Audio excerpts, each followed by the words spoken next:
Hello guys, আপনারা সবাই ভালো আছেন নিশ্চয়ই।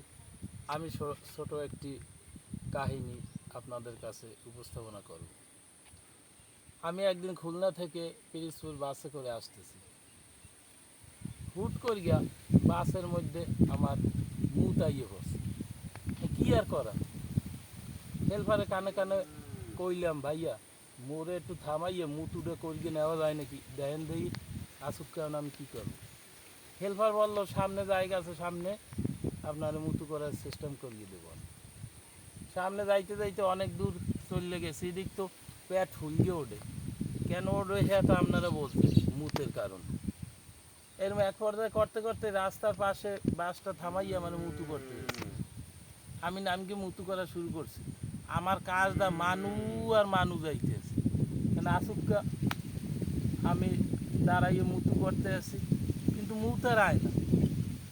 আসবে কেন? এই সিস্টেমে তো আমরা গ্রাম অঞ্চলে করি, মাঠের ভিতরে সুন্দর মতন লুঙ্গিটা জাগাইয়ে কামটা সুত করিয়ে করিয়ে ফেলাই। এদিকে সেই জিনিসটা ওখানে না পায়, আমার মুতার তখন হইল না। এদিকে আর একটা ঘটনা ঘটিয়ে যায়, এখন আচুক্কা দেখা যায় পাকা বাথরুম হওয়ার কারণে মাঠে আমরা সেইভাবে বাথরুম বা হাগা করতে পারি না।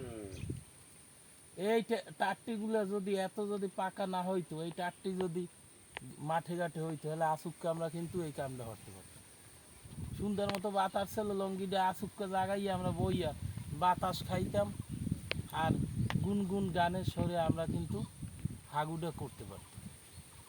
এরপর ঘটনা কিন্তু আরও একটা দাঁড়ায়। আমরা যে জিনিসটা দেখছি, এই মগো বিষয়টা কি, মগো একটা প্রাণী কিন্তু তাতে খুব কষ্টে থাকে। প্রাণীটা হয়েছে কি? প্রাণীটা হয়েছে কুকুর।